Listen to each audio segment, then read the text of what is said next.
Great good morning, everyone. It is a beautiful Monday, March 9, year of our Lord 20 and 26. My Bacardo's Jewelers watch tells me it's 9:13 on the nose. This is the Bob Cordaro Show. I am Hay, broadcasting today from the United States of America. I could prove it because we are standing up for our place in the world, and we're actually opposing our enemies. It's quite amazing. It's also the place for the brave, like the veterans we salute today, thanks to John Basiliga and his great Eastern Roofing Systems. Veterans we lost earlier this year, but celebrate today thanks to John, like Anthony Caveza, Scranton, Eugene Lewis, Hazel Township, Andrew Pankow, Catawissa.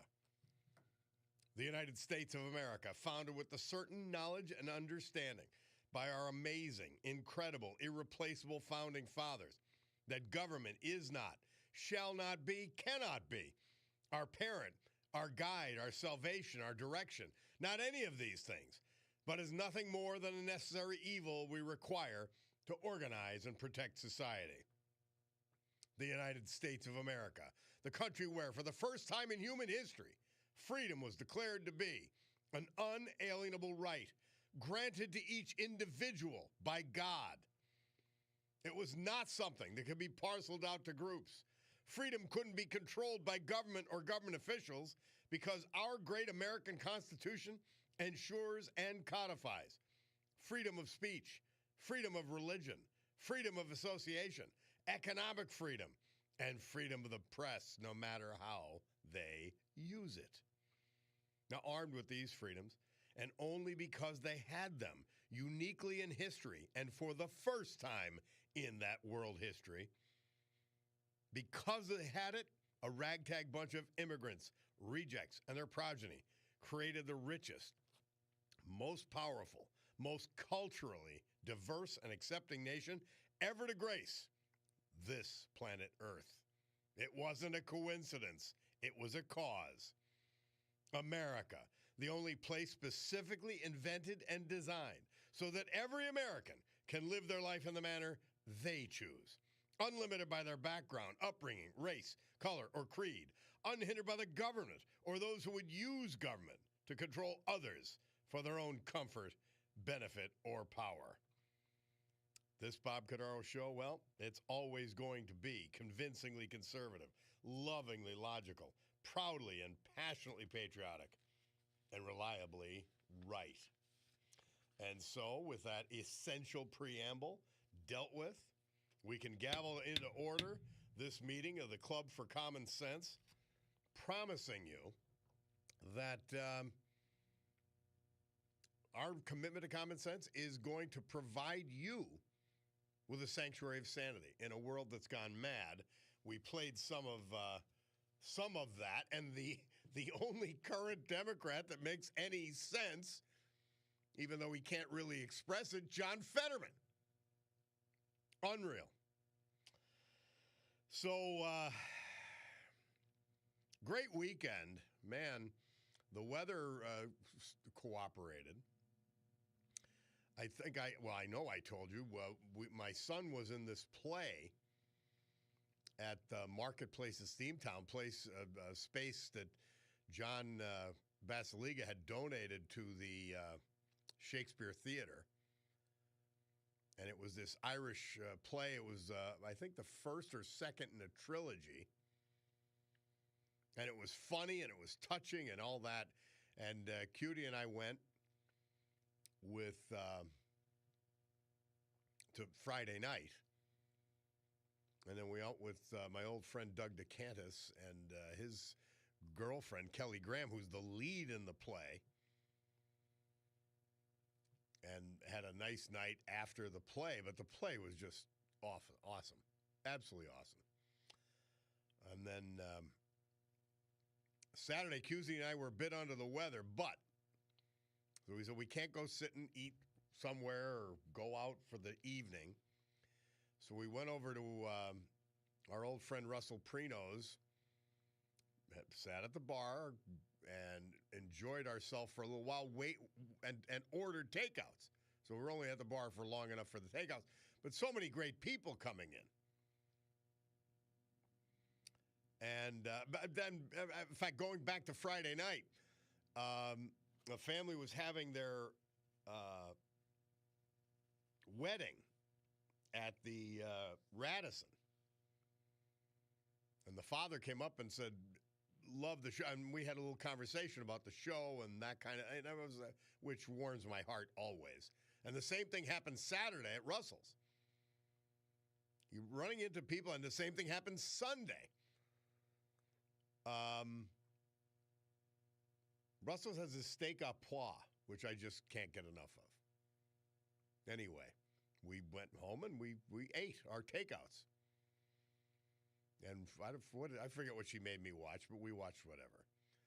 And then on Sunday, you might have remembered, I only had him on once, but Paul Richards, my cousin who was an astronaut in the Discovery flight of 2001. It was the 25th anniversary, and the Everhart Museum, which is always doing great things, had him speaking in concert with a Hubble telescope presentation that they have at the museum. And so I obviously had to go see him. I got to see my cousins. I got to see my Aunt Ann. She's 93, going to be 94.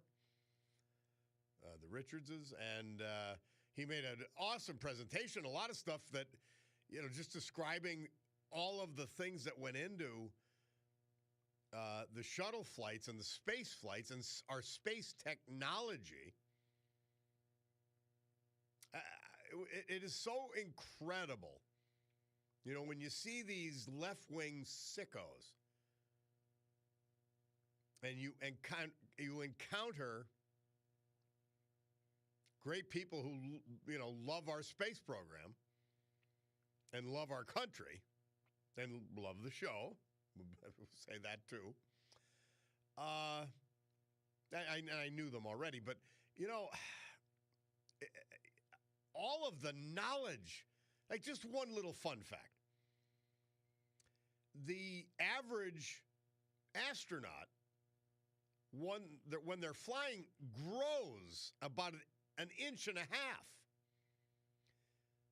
Well, how long did it take for them to learn this? Because the spacesuit, if it's too small, Paul was pointing out all the problems that could occur.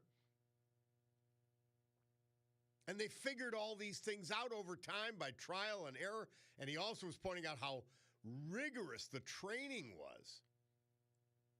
He said to the point where when you did something, it was so automatic. And you think of the greatness of these small parts of the government versus how hard the rest of it is. And you say, wow, it was really informative conversation. And the place was jammed. People loved it. And but that was a great Sunday. And then we went out. Friends of ours opened something called 7 Under in the old Oppenheim building on the corner, like across from the Steamtown Mall, or the marketplace of Steamtown. And they've got 3 golf simulators, and then they got about 20 TVs to watch golf and whatever other sports. And that has just opened, so we stopped by there. Another place we stopped by, Benny's downtown. Now, it's going to be a college bar. It's not like a place I'm going to hang around, but it was good. Good food, all that. So a full weekend. And we're back at it here this week. But, I don't know. A lot of people don't have the benefit of being excited to go to work. I do. And I don't discount that. I don't. All right, we'll take a break. Bob Cordaro, WILK. We will return.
Fats Domino. Murph tells us this date, 1957, and Fats is sort of our buddy. We've had him on a lot. Number one R&B hit with I'm Walkin'. Joe Nardone brings him into town, and we're so lucky to participate in that, all of his great concerts. Bob Cordaro back with you. Now, you know, I was a Civil War buff for years, and that Monitor versus Merrimack draw, when they figured out how to put armor on ships, quite amazing. 1862. Monitor versus the Merrimack. Man, I remember that forever. Now, somebody so nicely, I look forward to going to work, Bob, because I get to listen to you for 3 hours. Thank you. Thank you so much. You've lightened what little load I have to carry today by saying that. Somebody texts in, President Trump just honored 6 fallen warriors, true hometown heroes, in Joe Biden's home state of Delaware, of course, at Dover. Why doesn't the Green Ridge Neighborhood Association hang up 6 new hometown banners for real veterans and tear down the stolen Valor Joe Biden banner? The Green Ridge Neighborhood Association, well, the political frauds, yeah, who disgrace our beloved veterans, not honor them. Tear down that Biden banner immediately for the 6 who recently were buried. Yep. Have you no shame, Green Ridge Neighborhood Association, says the listener. No, they don't yet. We may be able to give it to them, but they don't yet. Lee says, Bob, you've been under the weather a lot lately. I just have like a stuffy nose cold thing, but nothing major. But anyway, he says, you better switch over to gin from whiskey. It's healthier for you. All right, wise guy. Mark the Shark from Hazelton. Appropriate and apropos of listening to Paul Richards and his account of the Discovery flight in 2001 yesterday. He says, orbiting Earth in the spaceship, I saw how beautiful our planet is. People, let us preserve and increase this beauty, not destroy it. That from Yuri Gagarin, the Russian, who was the first human in space. We lost him in 1968, born in 1934, this date. Thank you, Mark the Shark. Right on. Right, he nailed it. All right, let's hear from our great sponsors. And then we've got a Veterans Tribute, the weather, and we've got Tina Morocco, and then you. You can reach me at 570-883-0098 by call or by text. It's the Bob Cordaro Show.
Our Veterans Tribute this hour and every hour, this day and every day. Brought to you by the man who donated that space to the Shakespeare Theater, where Juno and the Paycocks just kicked ass all weekend. John Basiliga and his great company today, Eastern Roofing Systems, the premier roofing contractor in the eastern United States for institutional, commercial. And they bring all that expertise and all that buying power right here for your home or small building in Northeast Pennsylvania, because they're headquartered in Jessup, even though they work all around the country. Anthony Caveza. He was 84. We lost him March 1st. He was from Scranton, surviving his wife of 56 years, the former Paulette Horton. Born in Scranton, graduate of West Scranton High School, received a Bachelor of Science degree from the University of Scranton. He was an auditor for the Department of Defense and a proud Army veteran. A loving and supportive husband, father, and grandfather. In addition to his wife, he's survived by his daughter, Christina, a son, Patrick, both of Scranton, grandchildren, a great-grandchild, and other family members. Anthony Caveza, our veteran this hour, brought to you by John Basiliga and Eastern Roofing Systems.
Frankie Avalon.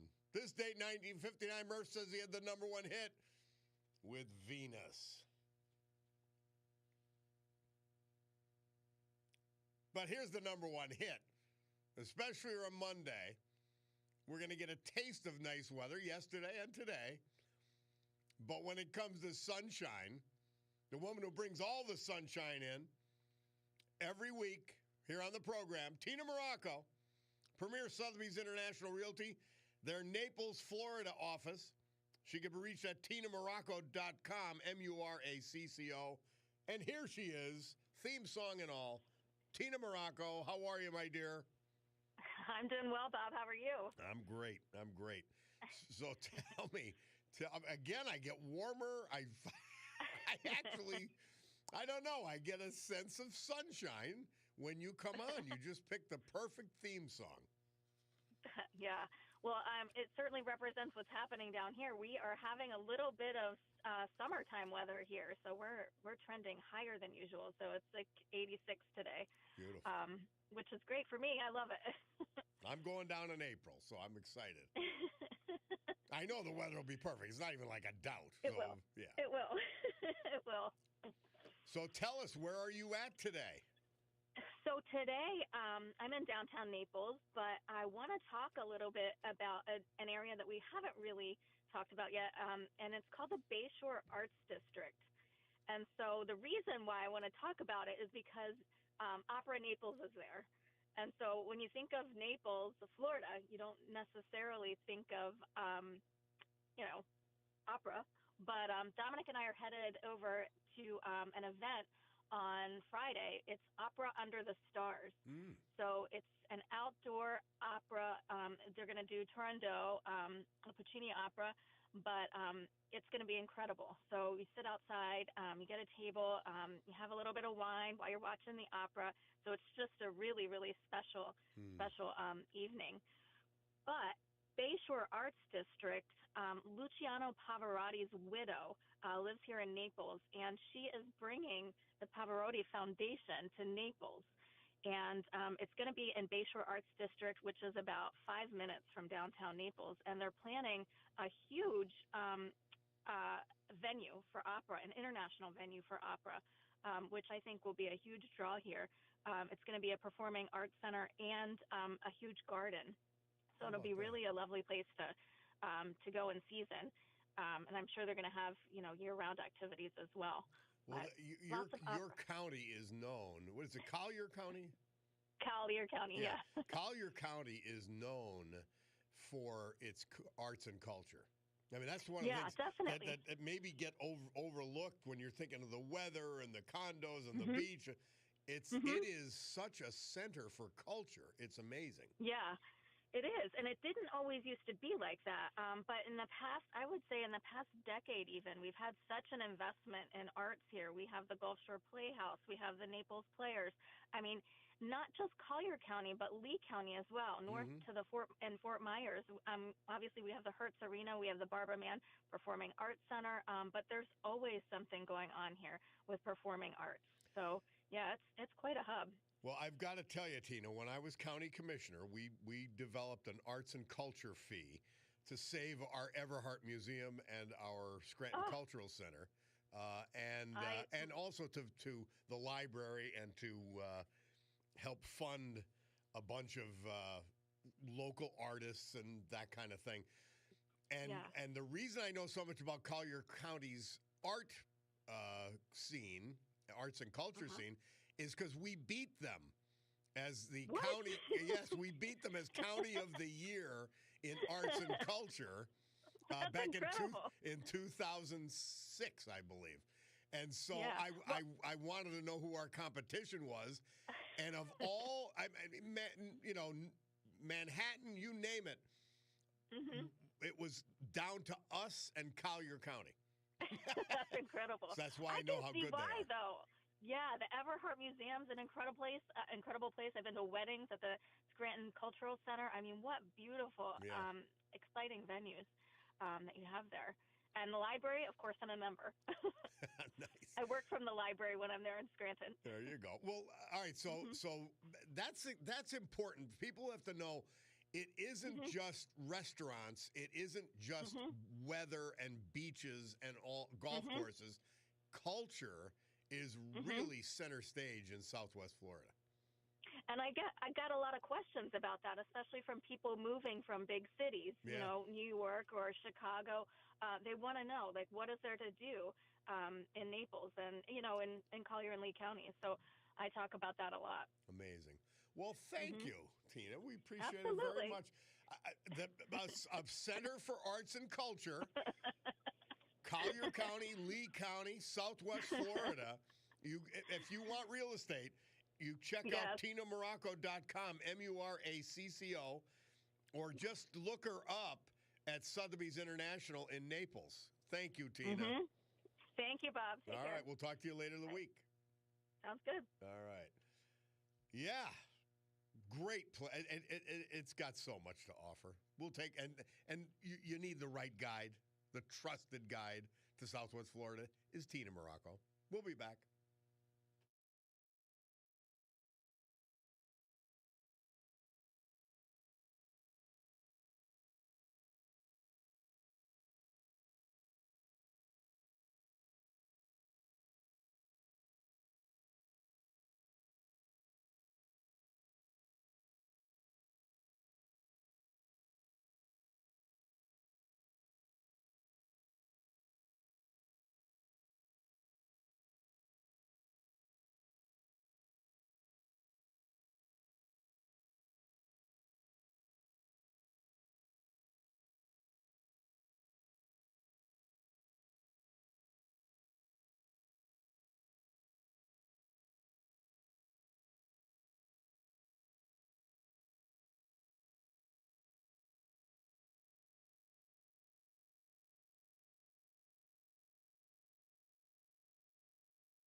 it just reminds me.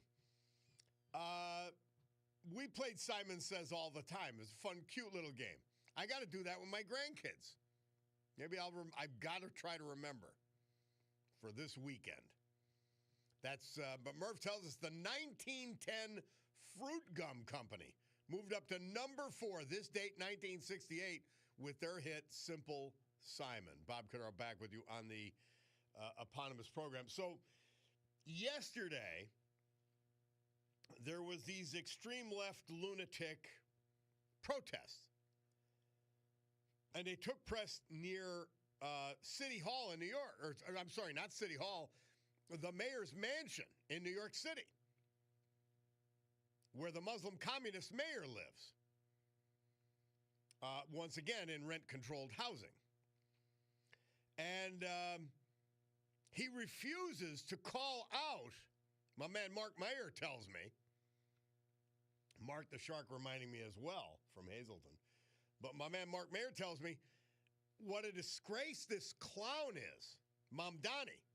Among all the left, that's what we could play a litany, and I've played it over time, and that's how we started the program this day, with these people just like the hypocrisy is absolutely revolting. He won't call it Islamist terrorism. Now, the irony is that the guy who could most appropriately call it out would be a Muslim.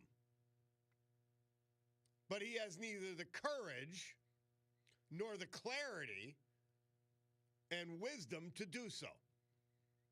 And so they've got IEDs, and it was an incredibly dangerous situation with sickos yelling Allahu Akbar, and he won't call it out.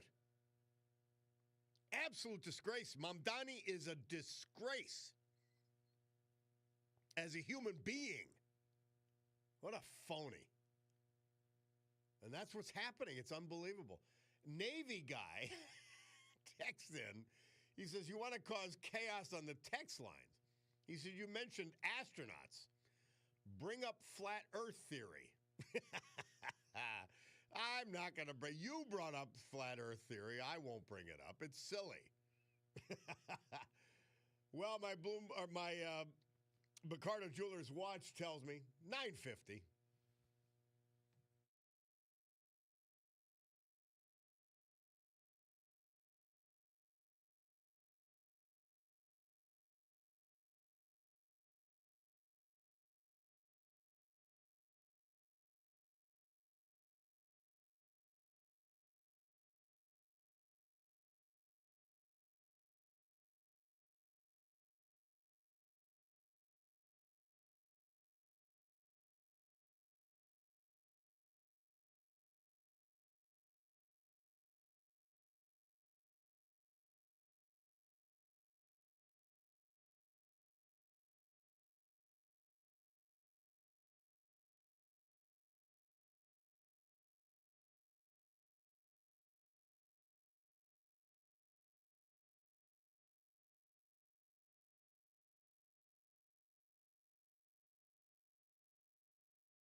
March 9th, 1970, Crosby, Stills, Nash & Young released their hit single, Woodstock. Before that, 1933,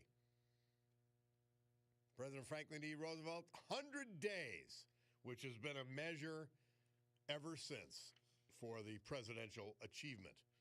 Bob Cordaro back with you on WILK and the eponymous program. March 9th, St. Teresa. Mary sent it in just a little early today, which is great. She said, let us pray for peace, joy, and love. We are reminded that Jesus came to bring the good news. My peace I leave with you, my peace I give you. He came not to give the peace of the world, which is only that we do not harm each other. He came to give the peace of heart, which comes from loving, from doing good to others. Yeah, it's not just leaving people alone. It's much more than that, as the great St. Teresa points out today. Thank you, Mary Regina. Yeah, when you've got this absolute crazy left wing that owns the Democrat Party. And you heard the clip. I mean, you could just play them doing backflips on Iran. Now that it's Trump actually doing something about it, and none of these actions are ever painless, now they snipe and lie.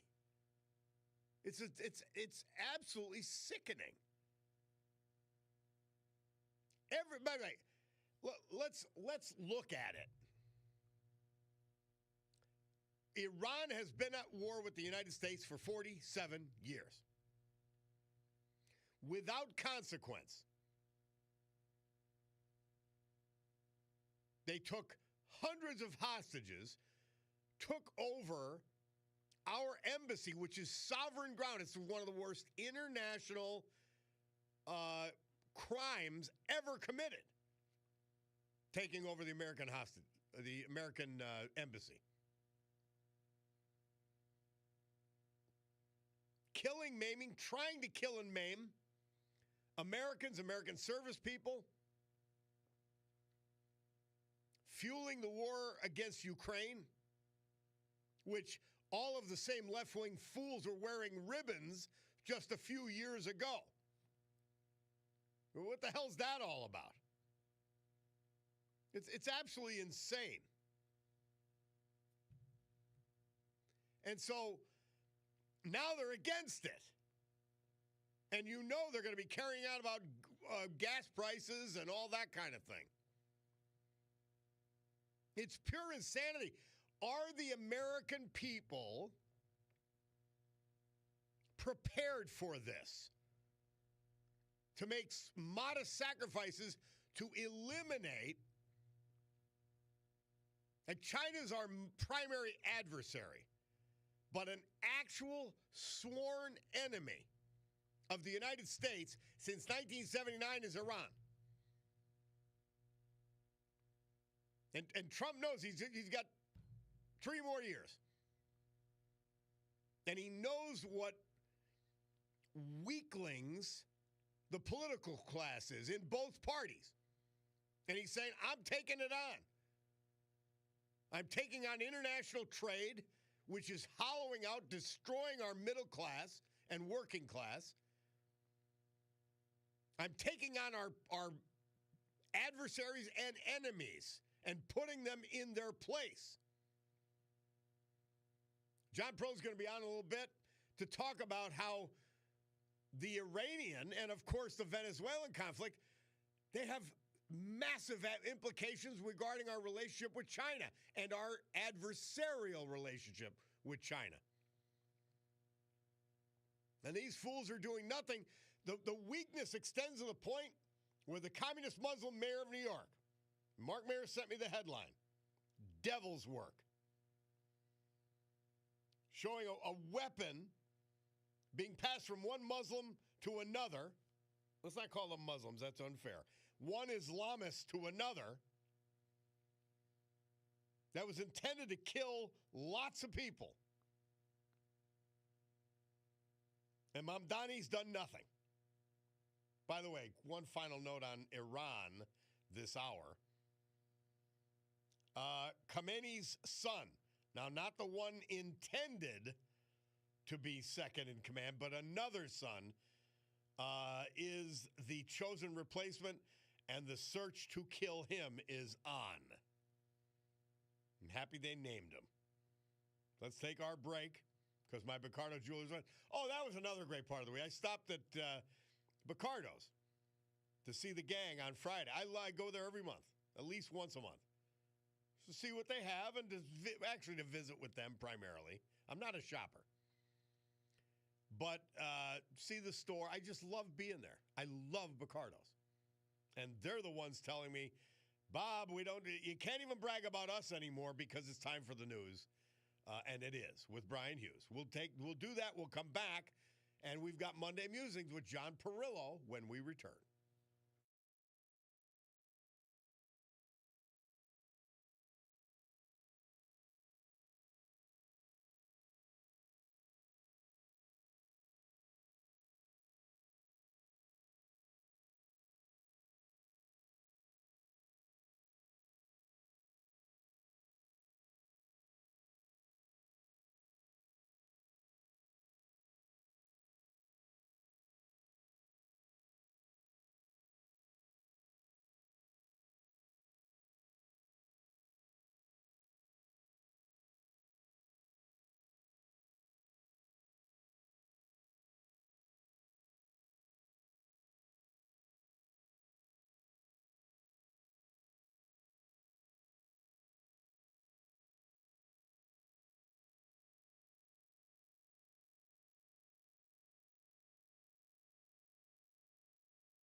Great good morning, everyone. 10:09 a.m. here in the great Northeast. That's what my Cordaro Jewelers watch says.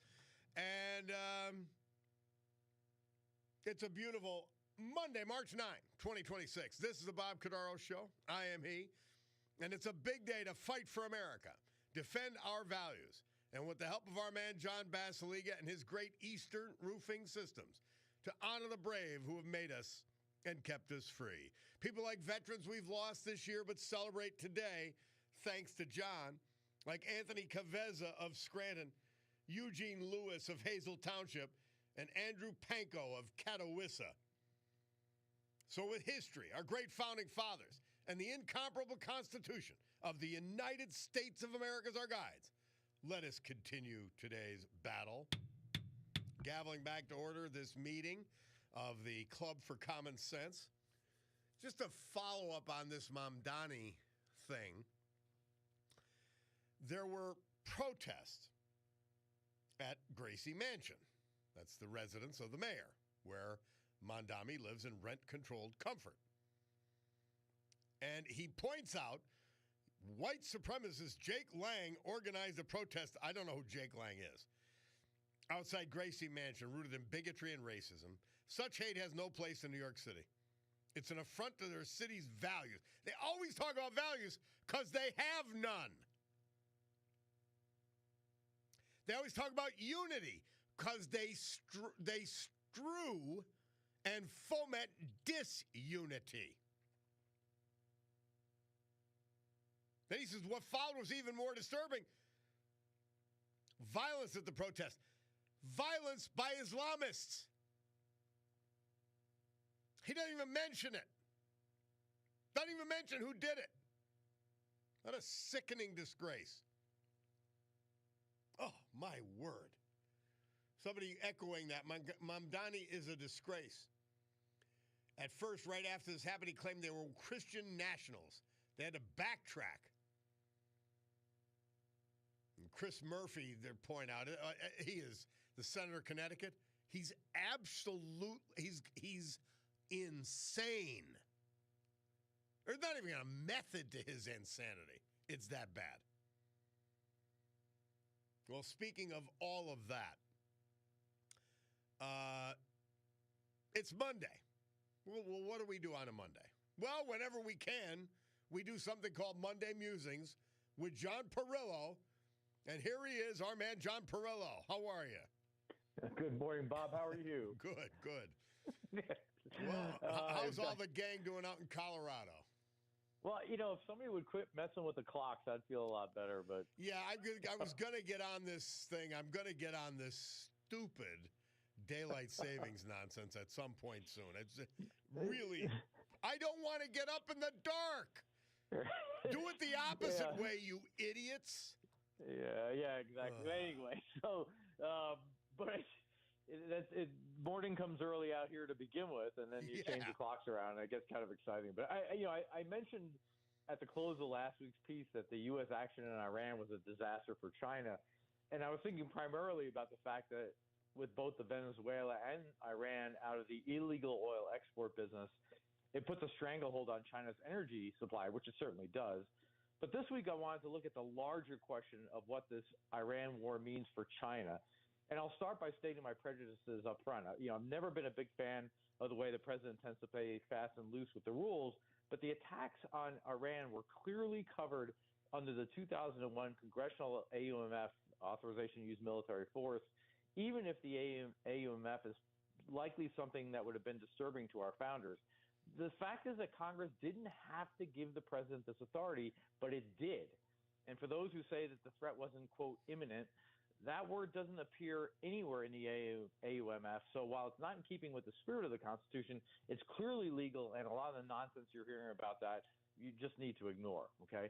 Now that said, the action clearly has China rattled. And I also want to say that it's far too early to spike the football. This war could go in any number of really bad ways, which maybe I'll address in the later musings. But just for instance, hopefully the Kurds you don't have massing. To.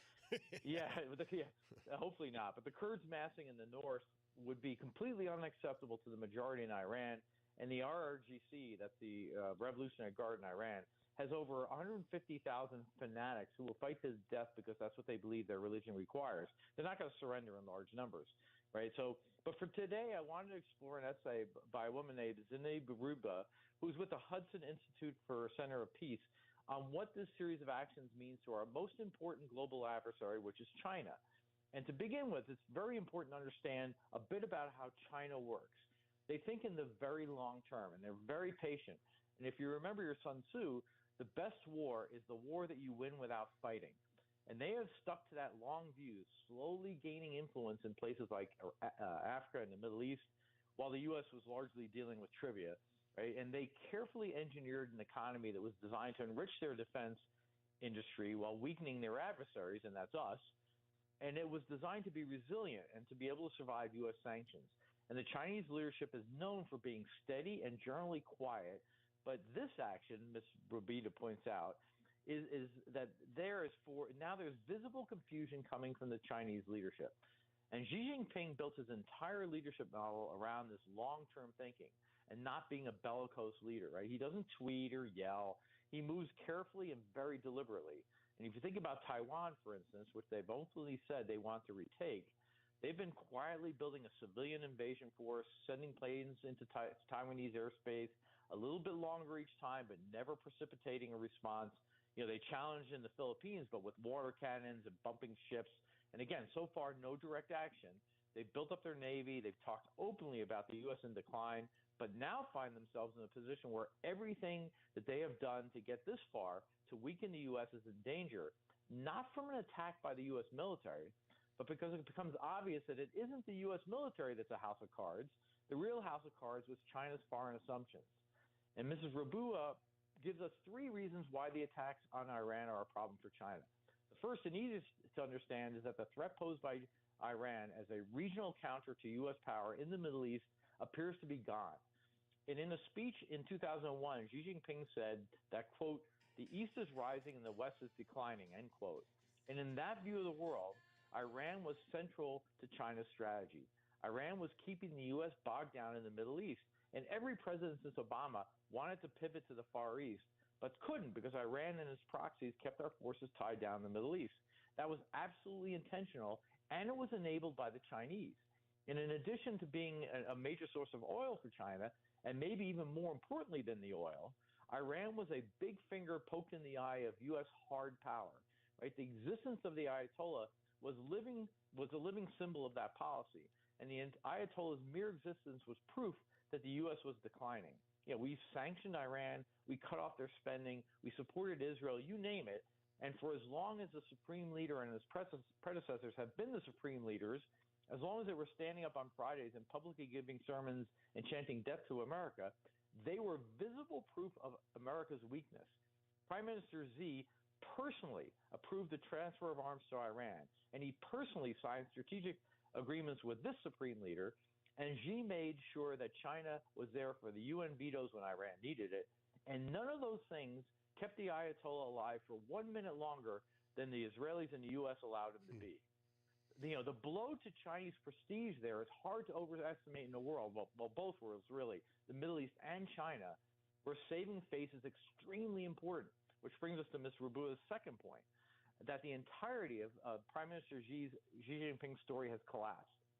He's been saying openly for a long time that the U.S. is in decline and that our military is a paper tiger, meaning it looks powerful, but it doesn't have any fangs, and that the U.S. can't or won't do force projection.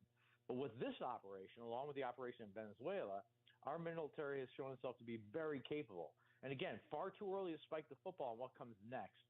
But militarily, we're far ahead of anything else out there. And no matter how much the Chinese censors try to block information, every professional in China knows, all of their military, all of their lower-level officials, everybody knows what just happened. And it's an open repudiation of everything that Xi Jinping has said for over a decade. And the importance of that is that if Xi is wrong about Iran, what else is he wrong about? Right? Remember the importance of face in that culture. It's a very difficult concept to explain, but basically what you say carries a ton of weight, and losing face is extremely important. And he's just lost a ton of face. Mm-hmm. And third, China was buying something just under 1.4 million barrels of oil per day from Iran. right? And something about 80% of everything that Iran ships was going to China. With Iran decapitated, the balance of power in that region now moves to Saudi Arabia, who also has ties with China, but who was also an adversary of Iran. And believe me, Saudi Arabia remembers who Xi Jinping chose to be allied with. The Chinese agreement with Iran was that they, China, would provide the Iranian regime with lots of money, and they didn't care about human rights. And about those security guarantees from now, China and Russia, everybody with access to the internet knows what those are worth right now. And geopolitically for China, it actually gets worse. They can't really applaud the strikes. That much is obvious. They can't applaud the U.S. actions, but they can't even openly condemn the strikes, because if they do that, they're tying Chinese prestige, which is Mr. Rabua's word, to a regime whose military is being systematically dismantled by China's greatest adversary. Yeah, so the Chinese ambassador calls the attacks a, quote, grave violation of sovereignty, unquote. But does that really sound like a new superpower of the world that China has claimed to be? It is China that sounds like the paper tiger now. And if at all possible, believe it or not, it actually gets worse for China. What's left of the Iranian military is attacking other Gulf states, trying to destroy those other countries' oil infrastructure, which, oh, by the way, the Chinese themselves spent billions to build. Listeners, if you want to know why energy policy is foreign policy, this is it. The U.S. has to be energy independent, or we will have to rely on places that are either unstable or openly hostile to the U.S. And that's not just my opinion. But in this particular case, I believe that our efforts to keep the Straits of Hormuz open are designed to help China and maybe keep them out on the sidelines. If the Straits were to close, China would be in far deeper trouble than we would be, and in very much the same position that Japan was right before World War II. So I think I understand why the president's doing that, but that's just my opinion. And last, we know that China's in trouble because, as of this piece at least, they don't even know what to do. 2 weeks in, the Chinese response was to send an envoy to the Middle East. Yeah, they've sent envoys to Iran for decades, and how did that work out? Who's going to listen to a Chinese envoy when the evidence of what it means to be an ally of China is burning every night on the news, or worse yet, right down the street from where you live? The entirety of the Chinese response has so far been a press conference. Now, that means that the Chinese bet in the Middle East that by funding Iran, it could tie down the U.S., prove the impotence of the United States, and guarantee its energy supply into the future was wiped out in less than a week. Look, I'll say this again, right? We have no idea how this turns out in the end, and it could still go very, very badly for a number of reasons. But no matter what you think of the president, and no matter what you think about going to war based on a 2001 AUMF, those are separate issues that you need to evaluate separately. It's imperative that we look at what's happening objectively, and objectively, at this point, we have gravely damaged one of the greatest threats to stability in the Middle East and greatly weakened our number one global adversary. And before I sign off, I want to give a big bravo Zulu. It's a military term that means, great job to our war fighters. You're in my prayers. If you're watching what's going on militarily, this is an amazing, coordination, an amazing strike by a bunch of amazing professionals that we should be extremely proud of and keep in our prayers on a daily basis. John, quick question. Gordon Chang felt that there were secret shipments from China to Iran who he thought might have included hypersonic missiles, which could have taken out some U.S. ships. Yes, I've tried to find information on that. It's hard to see. Yeah. But I will say that both Russia and China provided anti-air radars. They provided some missiles. We don't know exactly which kinds. Right? They provided anti-air missiles and, like I said, all the radar systems. How does that working out? Right? One of the things to note was that the U.S. was sending in B-52 bombers, and you have to think about what that means. The B-52, we used to call it the big, ugly, fat thing. Right? You can fill in the blank. Yeah. Because it was slow and slow. Right?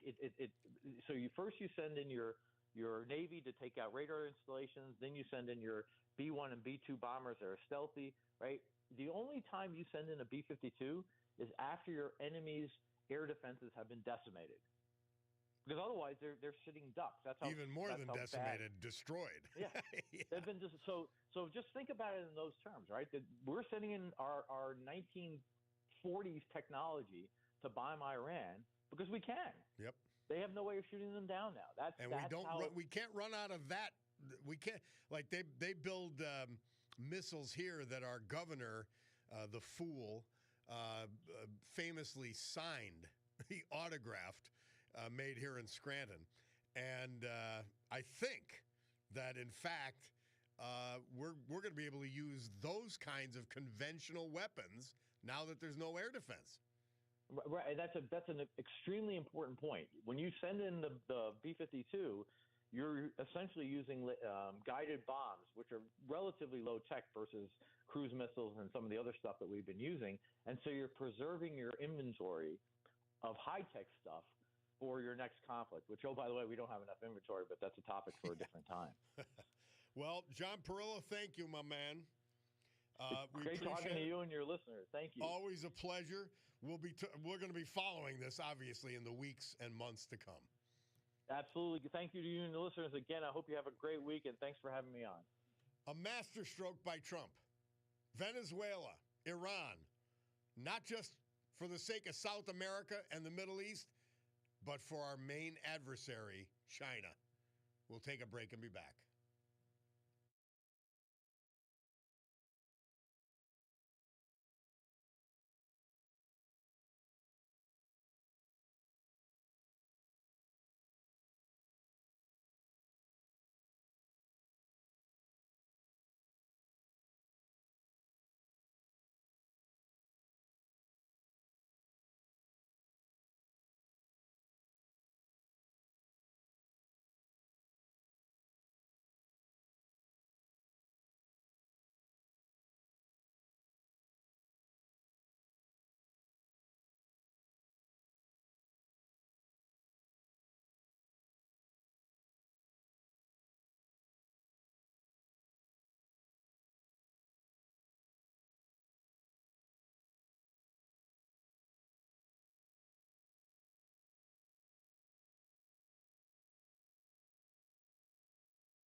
Our Veterans Tribute this hour and every hour, this day and every day, brought to you dutifully, patriotically, loyally, and in remembrance by John Basiliga. Today featuring his Great Eastern Roofing Systems, his first company and his biggest company. They are the premier roofing contractor for institutional, commercial, in the entire eastern United States. And they take all that expertise, all that buying power, and because they're headquartered in Jessup, they do all of Northeast Pennsylvania, your home, your small business, and building. Take advantage. Eastern Roofing Systems. Eugene Lewis. He was 89. He was from Hazel Township, and we lost him February 27th. He passed at his home. Born in Harley, member of the parish of St. Cyril and Methodius at St. Joseph Church. A veteran, he served in the U.S. Army with the 503rd Administrative Company overseas and in the U.S. He attained the rank of Specialist 5th class. He was a graduate of Hazel Township High School. Prior to retiring, he was employed at Silgan in the Valmont Industrial Park. He's survived by his wife, the former Joan Condash, to whom he was married for 62 years. Also surviving his 2 children and 4 grandchildren. Eugene Lewis. Our great veteran this hour brought to you by John Basiliga and Eastern Roofing Systems.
Robert Palmer and his new band, the Honey Drippers. Murph tells us they debuted at the Storebridge Wine Bar, Storebridge, West Midland, England. This date, 1981. Oh, what a great sound he developed. Bob Cordaro back with you on the eponymous program. And remember, somebody texted in. They said, this is interesting. And it's an adjunct to the brilliance of the Trump strategy. And it's nothing but brilliance, I'm telling you. And it's guts, political guts, because he knew this disruption to the economy would happen. And at the same time, you have the stinking childlike Democrats. They're not childlike, they are children, holding up air travel and the country's security for their childish lies about ICE. But remember this, the two actions we took in Venezuela and Iran.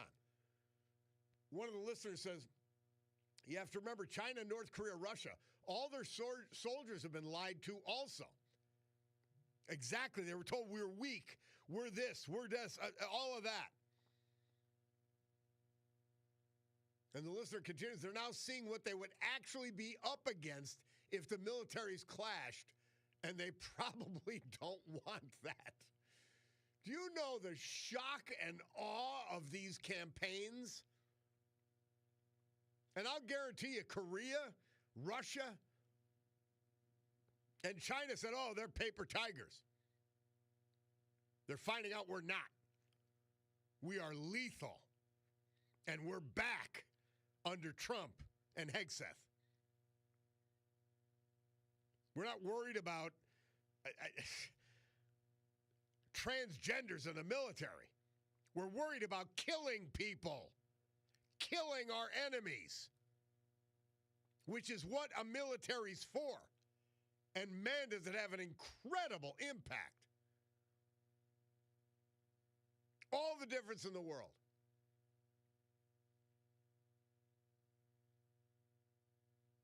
Somebody texts in, Bob, we always had oil and gas prices rising in the last 54 years since Nixon in 72. Mark Levin over the weekend said when gas was over $4.80 a gallon under Biden and the Green New Deal insanity, the liberal media played down the whole energy cost increase, saying it was because of gouging when it was really supply and demand and shutting down the Keystone Pipeline. You nailed it.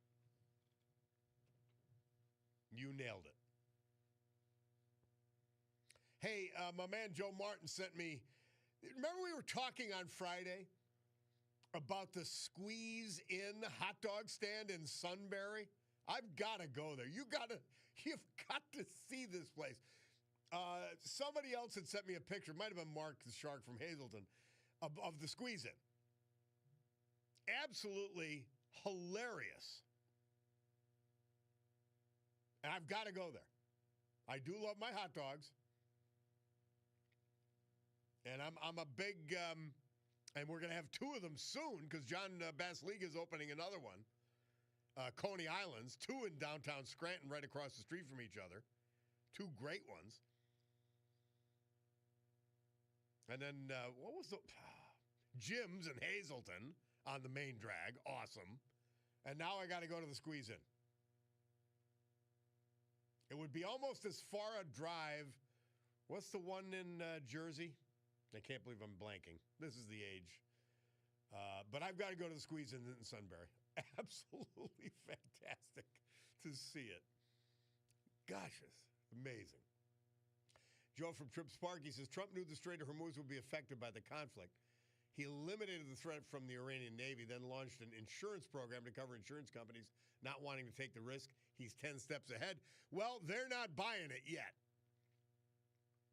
We're going to have to suppress the Iranian capabilities a little bit further to get things flowing through Strait of Hormuz. And John Perillo brought a very important point up. We don't want China in distress. We want them to know that they could be put into distress. Very big difference. I know you've heard me whenever we've talked about the rising threat of Japan before World War II and the U.S. counteractions. Always remember when we cut off the supply, Hot Dog Johnny's. Cutie. How about Cutie coming up with that? It's Hot Dog Johnny's I was forgetting about. But the place in Sunbury is probably as far as Hot Dog Johnny's is. but it's worth it. Both of them are. Anyway, yeah, we want to show China, for negotiating purposes, that we can squeeze them dramatically. We want to show anyone who wants to be allied with China and Russia that they are useless against our military as allies. And Venezuela and Cuba and Iran have all proven that. A bunch of you texting in Hot Dog Johnny's Buttville on 40 said, yeah, I got about 10 texts. Now, here's another text. Again, Bob Davies is the one that's in Jersey Davies Hot Dog. But I'm an Abe's Hot Dog on South Main Street, Wilkes-Barre all day. Love sitting there at the bar. Great bar. Is it a liquor bar? It feels like a simpler time, and they're just delicious. I've heard, you wrote abs, by the way. I think it's Abe's. Am I right on that? Yeah, a bunch of, somebody else. The name of the place in Jersey is Hot Dog Johnny's. Truly a pleasure to listen to Mr. Perlo's concise, intelligent, expert analysis of what is going on. Now I can turn on the network news tonight and get complete whiplash because they'll say the exact opposite. The mainstream, I call them the left stream media in this country, is criminal. Somebody else, Bob Hot Dog Johnny's in Jersey, read ramblings of the Barron review of the Squeeze In on Facebook. Yeah, we got to go to the Squeeze. We got to check it out. We really have to. I mean, if you want a hot dog. But this Abe's sound interesting if it's a bar also. I mean, a hot dog with a beer would be great. Somebody else, you're the best, St. Bob. I read that almost every day when you text it in, calling me St. Bob. I just love the ring of it. All right, we've got to take a break. Bob Cordaro, WILK. We will return.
REO Speedwagon. Murph says this date, 1985, they had their second #1 hit with Can't Fight This Feeling. I saw them as a warm-up band. I'm trying to remember for who. Maybe the Stones or the Who. I can't remember. At Rich Stadium, Buffalo, back in the early 80s. Fascinating. Hey, the great Mayor Jamie checking in. Just wanted to let you guys know that. It's more important that I know it than you do. But bunch you on Abe's. And I was only kidding. But anyway, somebody said, no booze at Abe's bar, you homer. And I think you mean Homer Simpson. Bobby, get the booze off the brain, another says. It's just like a lunch bar, but it's worn in really well. You know, the countertop shows years and years of guys just sitting in there eating hot dogs on their lunch break, says Sean from Larksville. Somebody else, Abe's on South Main is a breakfast lunch spot. No booze. I was going to go anyway. Bob, there's no bar at Abe's. They have a counter with stools, which is what I believe they were referring to. And another, Abe's on South Main Street. Wilkes-Barre is not a bar. They have a counter, but they do not serve alcohol. They just serve the best hot dogs in the area. Just down past the post office in Wilkes-Barre on the opposite side of the street. And then somebody else says, bring back Pete Bordy's. That was a bar. And I think that the beer was 10 cents. And the hot dogs were $0.25. I think I have the prices right. Well, I got to get down to Abe's, and I got to get down to the Squeeze in Sunbury, because once John Basiliga opens up on Lackawanna Avenue in Scranton, that's as far as I'm going to go, because they're going to be the best hot dogs, or as good as any, for sure. The second Coney Island. And I mean, if you're not full, you go across to the old Coney Island, which is also amazing, that's where I take the Bulldog for lunch. And it's awesome. Well, enough rumination. 10:50, says my Picardo's watch.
Left to lose.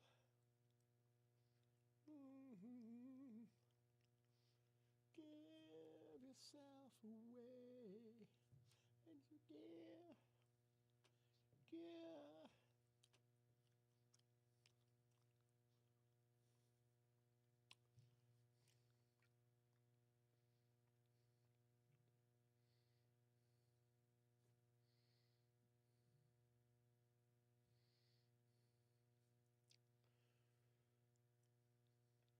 U2.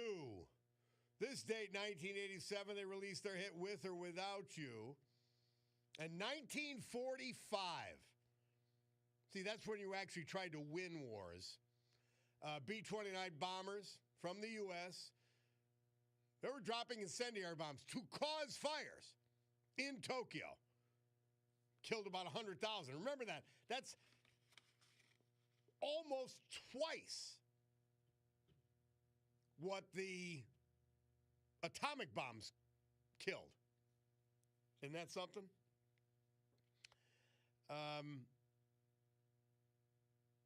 Somebody said, oh, not somebody. RW says, did you know the original recipe for Coney Island is from the place, the original place was on Cedar Avenue in Scranton. As Johnny Carson would say, I did not know that. Now, somebody who said Homer, I thought you meant Homer Simpson. But no, I meant Homer as in you don't leave Dunmore or Scranton. I leave all the time. Now, that's an unfair accusation. I was talking about Jimmy's in Hazleton, which I love. But, no, I got to go to Abe's. I've been hearing about it for a long time. I've got to go to Abe's, period. I'll get there. I've got to make a point of it. You know, I'll take the Bulldog. One of these, he's not here today. That's why there's no arguing and fighting. Jake's here doing an amazing job and doing the weather. But I do owe Bulldog a lunch, so I'll take him. He went to Celtic Women last night. And he doesn't drink, so I'm like, I don't understand why you got to take the next day off. Maybe just so overwhelmed by the experience. I don't know. But the Strait of Hormuz, there is literally, you've seen the various apps, but there's a marine traffic app showing the Strait of Hormuz. It's actually good for geographical purposes. But there's virtually no ship movement. One ship went through in the last 24 hours, reportedly carrying corn, the Strait of Hormuz. A huge, huge waterway, inlet and outlet for transportation of oil. So we'll see. I think Trump's promise to essentially be reinsurance, and once we can redeploy, I don't know if it's going to take a week or two. A week or two at least, though, to redeploy our assets in the Middle East in order to escort ships.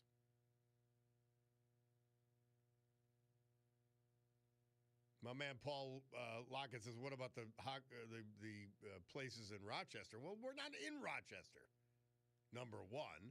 Although we did have a place. It wasn't a hot dog place, Nick Tahoe's. And so after you were at a fraternity party, you'd go downtown to Rochester. Somebody would drive. Well, we didn't have designated drivers back then. But someone would drive, and you'd go to Nick Tahoe's, and you'd order a garbage plate with extra grease at 4 and 5 in the morning. Yeah. Thank God that's over. And we survived it. Well, this hour was brought to you by Tina Morocco, Global Sales Advisor at Sotheby's International Realty, Naples, Florida. She is your key to all of Florida, focusing, and then the expert on Southwest Florida. And we love her, and that she's the only person to call. You go TinaMorocco.com. That's MURACCO, and you'll find her. Or you look under Sotheby's International in Naples, and you'll find her. In any event, we've got this break. Bob Cordaro, WILK. We will return after the news with Brian Hughes.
Great good morning, everyone. 11:07 a.m. here in the great Northeast.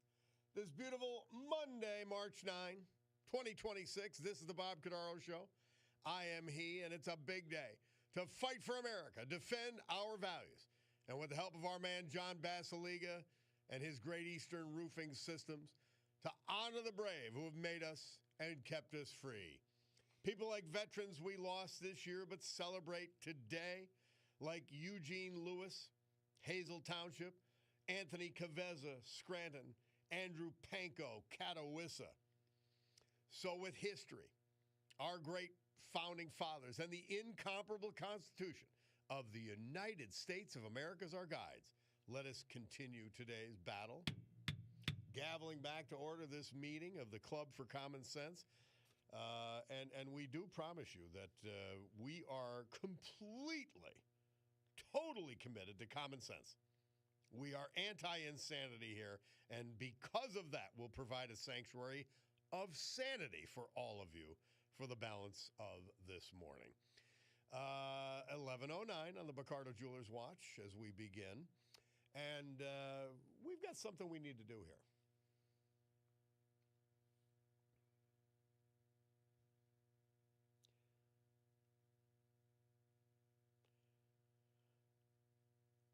Biden banner disgrace.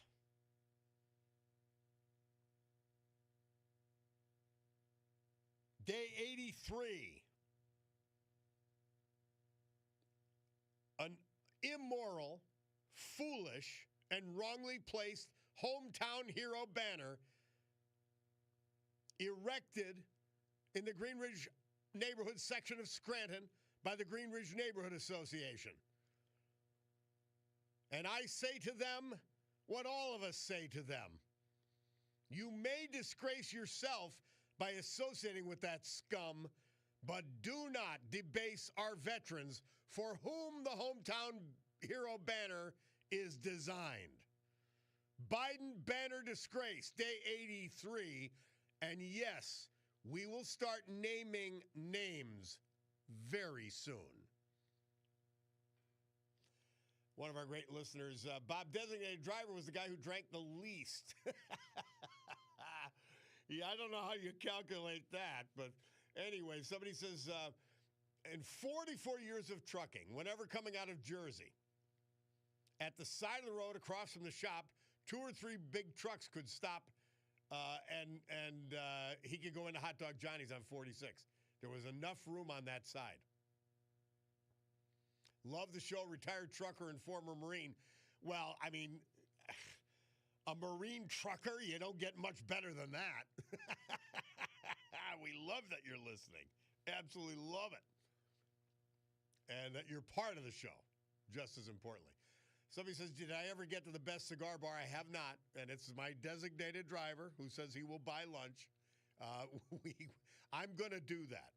I'm waiting till it's warmer out, though. I'm going to tell you this thing. Unless, like the Westmoreland Club, they have a really great exhaust system, I don't want to get into heavy, smoking with all kinds of people smoking cigars, because then you got to go home and take a shower and all that. Your clothes, I have to keep them out on the porch. So soon I will get there. I do promise that. But we've got to keep in touch on the text so that I'm going. But friends of mine that I go to the Scranton Club with, we've made a pact that we're going to get to the best cigar bar. I'm excited to go. I've heard nothing but great stuff about it. Anyway, guys, as we look, and just a reminder, Tina Morocco bringing you this hour. She's Global Sales Advisor at Sotheby's International, Naples, Florida. She is your trusted advisor for all of Florida, focusing on Southwest Florida. And you could also reach her in addition to Sotheby's website at tinamorocco.com. That's MURACCO. We love her and we trust her. That's the most important thing. You're going to go to Florida and you're going to make an investment. and you're going to call a complete stranger? It's a little crazy. It really is. Think of it. So that's why we got Tina Morocco on board here. Very important that we keep calling out the lies of the left and the Democrat Party. It really is. Because they lie so unceasingly that you would almost think, oh, they can't be lying. But did you see Adam Schiff, one of the worst human beings on the planet? Like, he's up there as a person with, like, the Ayatollahs. He's just too stupid and incompetent to kill people.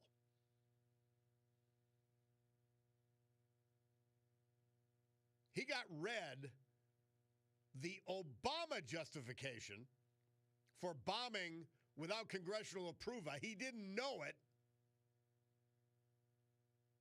And he said, oh, yeah, that's really vague. That's crazy. And literally didn't know what to say when the host told him, well, that's Obama's declaration. These people are unbelievable. It's absolutely disgraceful. All right, let's go to our friend Robin and our gubernatorial candidate, Stacey Garrity, coming to town. How are you, Robin? I'm good. How are you? I'm great, thanks. What do you got? Tell us. What's she up to? Well, she's coming on in on Saturday. She's going to walk in the parade. Oh, neat. And and then we're going to do a dedication to Carol Ann Drasba. Yes. Over at the Gino Murley Center at the statue at 4 o'clock. We have veterans coming from all over. John Basilega graciously gave us the food court so that when we're done with the dedication, we're going to go back over to the food court and have refreshments.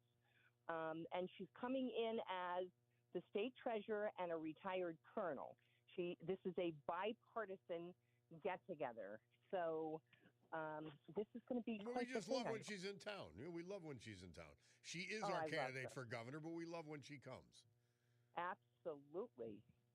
So yes, so it's in lieu of National Women's Month. We tried to figure out what we could do, to honor some woman in our area, and she's always gracious. She always comes to Lackland County, always. If I tell her I need her for something, she's here. I adore her. So so we're going to do this get together, and we're all going to be together. Democrats and Republicans alike. How about that? Robin, this is outstanding. And I might have mentioned this to you once before. We did a veterans tribute to Carolyn Drasba, who was a Dunmorian and who was killed in Vietnam. She was a nurse. And I might have mentioned to you, we went in the front doors of Dunmore High School, and there were, I think, 3 or 4 pictures, one of them being Carolyn Drasba, who also has a hometown hero banner in the Dunmore Corners right at the old First National Bank headquarters there. And you would see Carolyn Drasba's picture every day you went to school, and I looked at it every day. So this is just fabulous that Stacey Garrity, a veteran herself, and all of you are going to honor her on Saturday. I think that is fabulous. And we, like I said, the Pocono Mountains, the woman there is bringing in mannequins to take over to the food court at the mall with the old uniforms from women way back when. So that's pretty cool, too. And we'll have the scrapbooks for Carol Ann there. And it should be a really nice get-together. So now, Robin, you just want them just to show up at either at Gino Murley at 4 and then saunter over to the marketplace at Steamtown after that?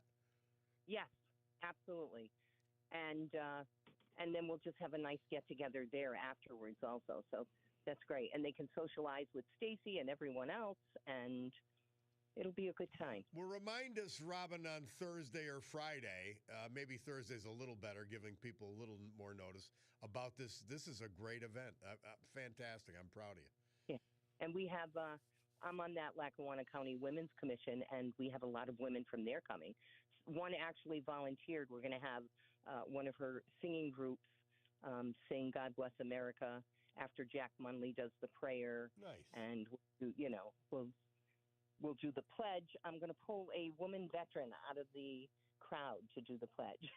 Yeah. So, it'll be a nice event. This is great. So hopefully we'll see a lot of people there. Come on over. They can park in the parking lot across the street. Most of the parade people will be gone by then. Yeah, 4 o'clock. Yes, they're gone by 1. So we'll go on over there. She'll walk in the parade. She'll take a little bit of a break. I'll take her to lunch somewhere. Maybe I'll call John and tell him he's gonna set up lunch for us, and then we'll go on over for this event, and then we'll go on back to the mall. And we literally have women coming from Monroe, Lackawanna, Pike, Wayne, Susquehanna, Luzerne, and they're all coming up for this. So. Oh, this is great. Yeah, and honoring Carol. Nobody knows if she was a Democrat or Republican. This is not partisan. No. This is not partisan. Nope. That's no, good. We don't care. She was the first woman veteran to be killed in combat. It was in 1966, and so we're honoring her. That's what this is about. So, man, that's 60 years ago. That makes me wistful and sad. Yeah, wistful and sad. Stacy, but they still remember her. Isn't it great that they yes. still remember her here? That's an amen. Hey, thank you, Robin. We appreciate it. Saturday at 4, thank you. Gino Murley Center for Carolyn Drasba, and then following at the courtyard at the marketplace at Steamtown. We'll talk to you later this week, my dear. Thank you very much. All right, we'll take a break. Bob Cordaro, WILK. We will return.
Lincoln Park.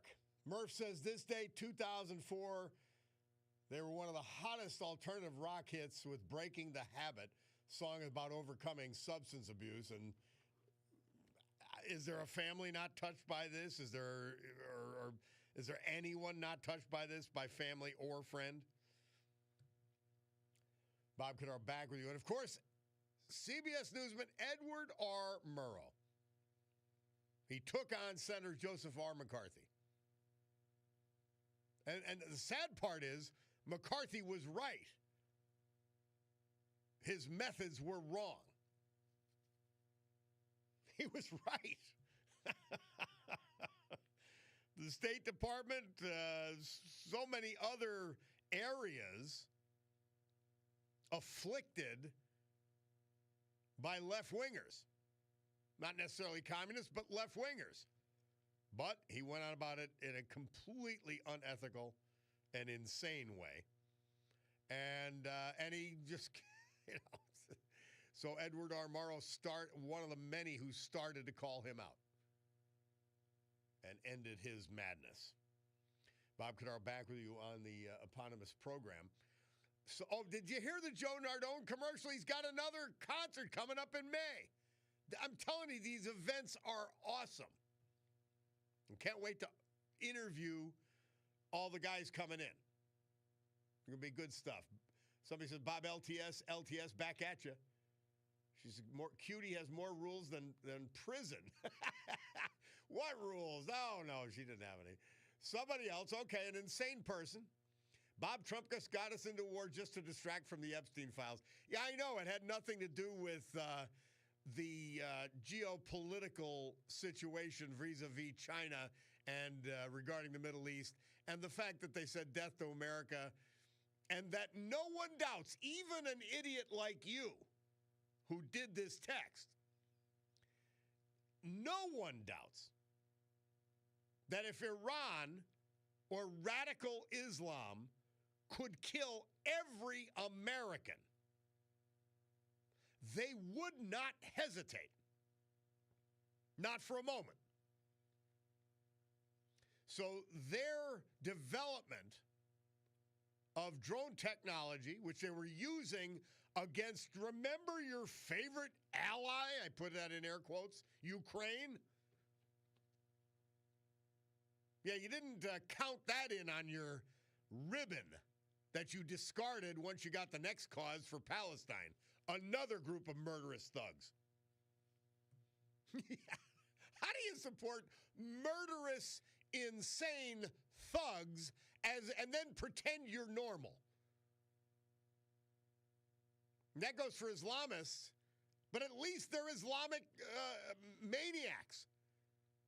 You're white Hollywood elites and middle-class older women. And you're running around protesting for insane people, rapists, murderers, child molesters. Wow. That's why I always tell you, to be a leftist, which unfortunately is the control of the Democrat Party right now, you have to have zero self-awareness. Like you just have to, no. And fact, truth, and fiction, or fact, truth, and reality must be complete strangers to you. Somebody texts in, maybe there can be an agreement reached with Greenridge, meaning the neighborhood association.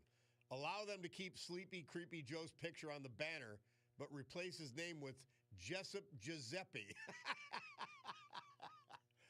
LTS says Chip. Well, Jessup Giuseppe, as much as we love him, and it appears as though, by the way, people have been commenting on this. Jessup Giuseppe, our friend Alex Picardo, was the official timekeeper for this event. Jessup Giuseppe predicted the early end of winter, while Punxsutawney Phil said it would continue for 6 more weeks. Who was right? I walked from my home in the Hill section up to the Everhart Museum to see my cousin Paul Richards, the astronaut, in his presentation. And then I walked downtown to the marketplace of Steamtown to see the final presentation of Juno and the Paycocks. And I was disappointed. It was only 2.5 miles. It seemed like a marathon. But anyway, and so I could testify Jessup Giuseppe was right, and that Punxsutawney Phil was wrong. Quite amazing. Somebody takes in Democrat Party, totally upside down. Men and women's sports, open borders, transgender operations on innocent children, honoring Biden as a veteran who's not a veteran. Mayor Mondani of New York is right about one thing. Don't dispatch the police. Send a bunch of psychiatrists instead.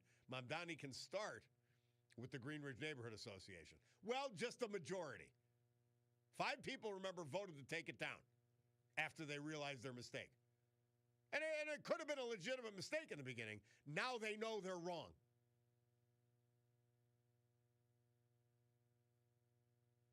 Quite amazing. Now, somebody identifying Joe from Kingston doesn't have the guts to call in. I'm not sure what he, probably one of the silly texts. Yeah, about the Epstein files. Yes. The Epstein files, which totally exonerate Trump of any involvement with Epstein. Yeah, he was going to start a war to distract us from that, you stupid idiot. Sorry, you're not getting any respect here. Let's take a break. Bob Cordaro, WILK. We heard from our great sponsors. And then we've got the Veterans Tribute. Jake has the weather. And then I'm going to go to the phones. We'll take this break and be back.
Our Veterans Tribute this hour, as with every hour, this day as with every day, brought to you by our friend John Basiliga.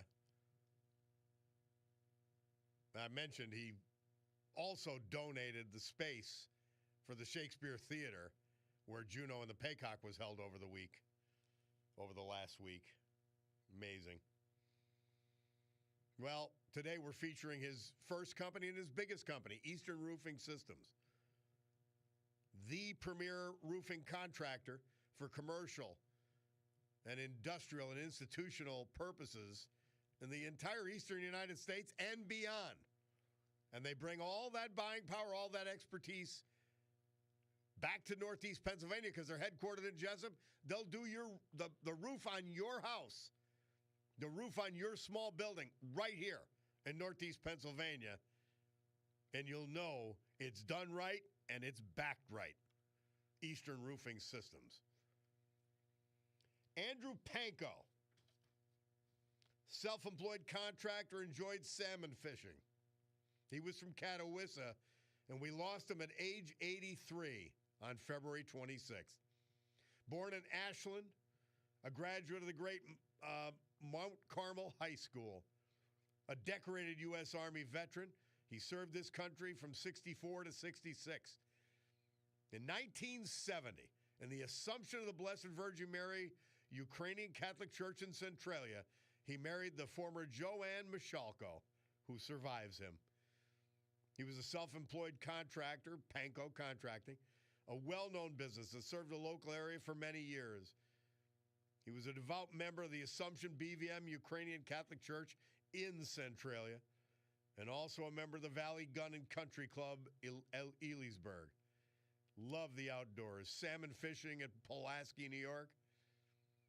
Surviving, in addition to his wife of 55 years, Joanne, his son Andrew, 2 daughters, 3 grandchildren, a brother, and other family members. Andrew Panko, our great veteran this hour, brought to you by John Basiliga and Eastern Roofing Systems.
That's not bad. Murph, I told him, I said, Murph, we got to do some newer music. It's not as good as the old music, and we know that. And by the way, so do the kids. But this date, 2014, we've got to expand our horizons. The Pretty Reckless, that's the name of the band. They're moving up the charts this date, 2014, with their hit, Heaven Knows. I wouldn't know. I was in jail. Bob Cordaro, back to with all of you on the eponymous program. Well, I got to tell you, there are redeeming qualities to the idiot who's talking about the Epstein files, because he texts me and says, Bob, it's the idiot. I thought Trump would keep us out of foreign wars, America first. I was wrong. Well, listen, and I say it now fondly since I know you have a sense of humor. I say it fondly, idiot. Your guys, Joe Biden and Barack Obama, made this necessary. They gave him the money, the means, and the armament. Oh, and the relationships with China and Russia that didn't exist prior to their idiocy. Notice the theme. That made Iran a powerful and dangerous force in the Middle East. No longer were we capable of ignoring it. And now we're taking care of business. So, yeah, that's the deal. Hey, let's go to Bob from Hazleton on the Hometown Banners. How are you, Bob? Dandy, I was listening. I caught the end of it. What kind of organization is sponsoring these banners? There was a group that started it in West Scranton, and I've seen them all over the place, by the way. That's my understanding of the beginning of it, but I think it's national in nature.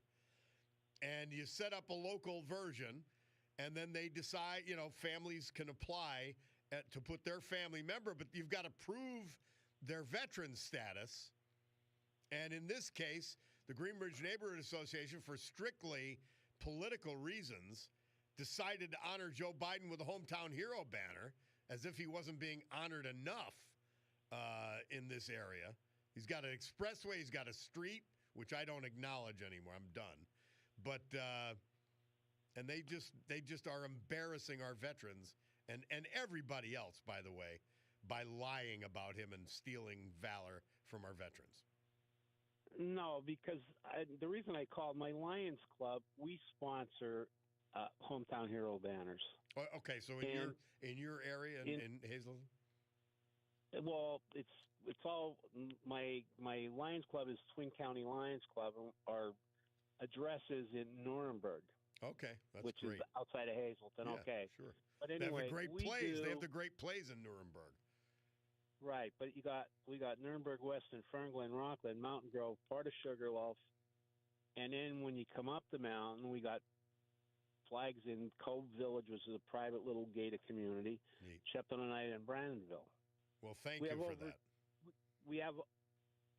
We're approaching 220 banners. Nice. Do you have any? Do you have any for non-veterans? That's what these fools have done. No, and we had a lady that the family lived here, and then they moved away, and they were in New Jersey, and her husband was first he was a fireman, then he was a policeman, and she wanted a banner to hang him up put him up, and we're sorry, we can't do it. It's when we started this, it was for veterans only. Yeah, and if he was a veteran, fine. I mean, he could have been a veteran, was in the war, or whatever, and then somebody that just was in the armed forces he was a veteran, but he wasn't in combat. I mean, that's the big thing. And you get an education hanging these banners, like when you see what some of these guys went through. Oh, amazing! Isn't it? In the little village of Oneida, there's 3 people that were killed in action. And it's hard to believe in that little village, in different wars or the same. Yeah. Now, 2 of them, there was a boy killed in 1942 in North Africa in a tank. Wow. Another one was killed in 1945 crossing the Rhine into Germany near the end of the war. The boat took shelling. They didn't know if he was hit or whatever, but he was out of the boat. First, they declared him missing in action. Then they declared him dead, but they never found a body. A body never came home, which is really, sad for the parents. And then the third boy, he graduated from high school in June of '53, and in July of '54, he was dead. He got killed in Korea he was the last soldier in Schuylkill County that was killed before the armistice took effect the next morning at 6 in the morning. He was killed at night on a hill. And, like when I listen to that, like it makes your blood boil. Like these people got no conception of what the hell went on Yeah. with some of these guys. Yeah. Ah. You know, Well, it's a another disgrace, guy- and that's why we're not going to let up, and that's why we're going to start naming names of the people in the organization because I've had enough. Well, you know, you Just should. okay, I mean, admit you're wrong, and by the way, so you know, Bob, and I don't know if you've been how close you've been following it. I don't care. Well, I do care, but it's their right to put up a banner to Joe Biden of any other kind, just not the hometown hero banner. They could get a banner and put it in their yard. Yeah, Same as you would put a sign for a political sign. whatever you want. Get a banner and hang it on a pole in your yard. Yeah. You know, I mean, but I mean, the banner is to honor someone that served.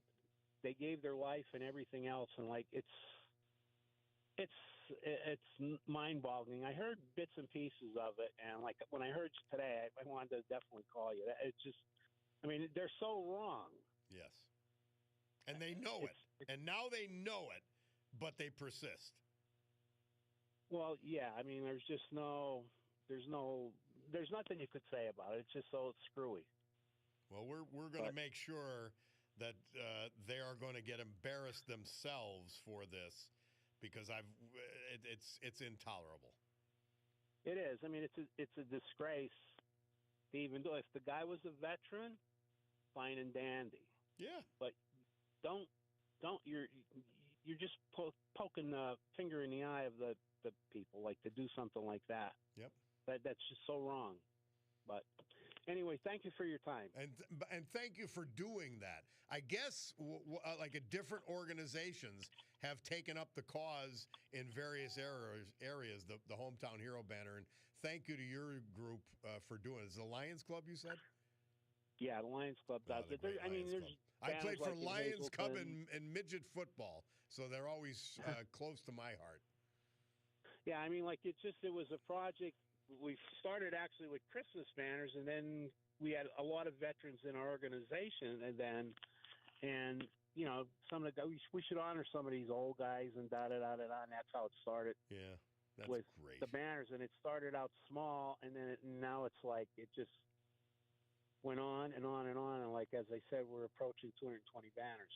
Well, to you and the whole gang in the Lions Club down there, thank you. You're welcome, and right. they keep up the good work. It's We're slugging. fun listening to you. At the times, I could hear you. Thank you, Bob. Appreciate it. Bye-bye. All right, man. Bob from Hazleton.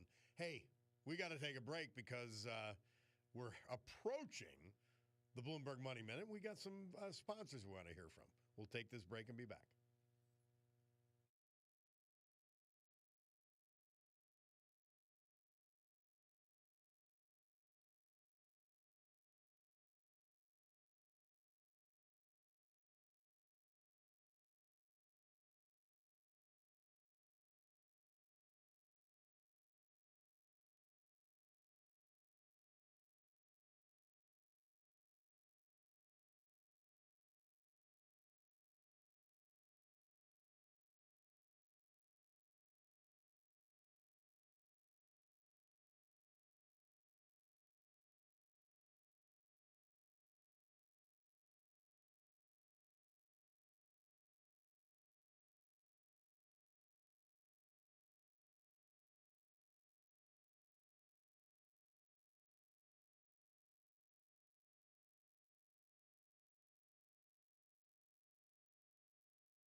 Jake called an audible. We were out of songs and went with his father's favorite, one of my favorites, and Jake's favorite.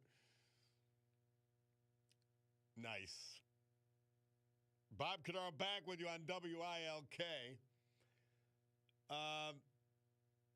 It's actually very refreshing to see Jesse Jackson's family. This is a listener.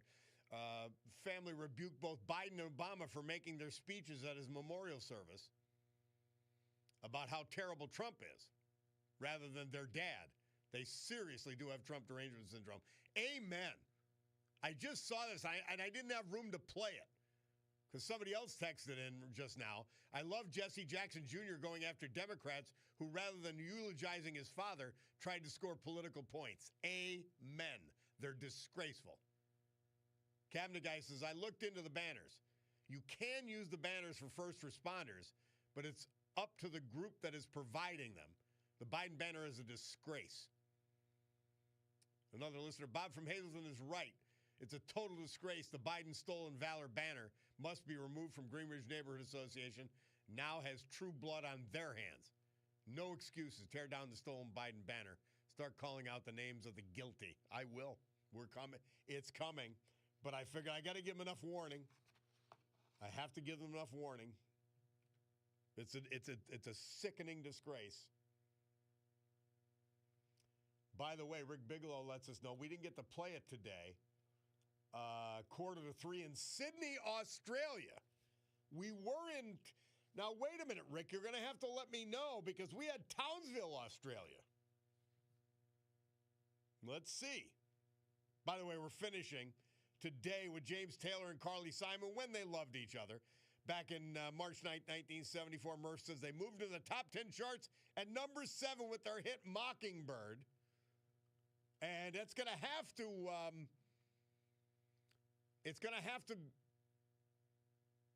we can't play the Tarantella for Angelo from Madisonville.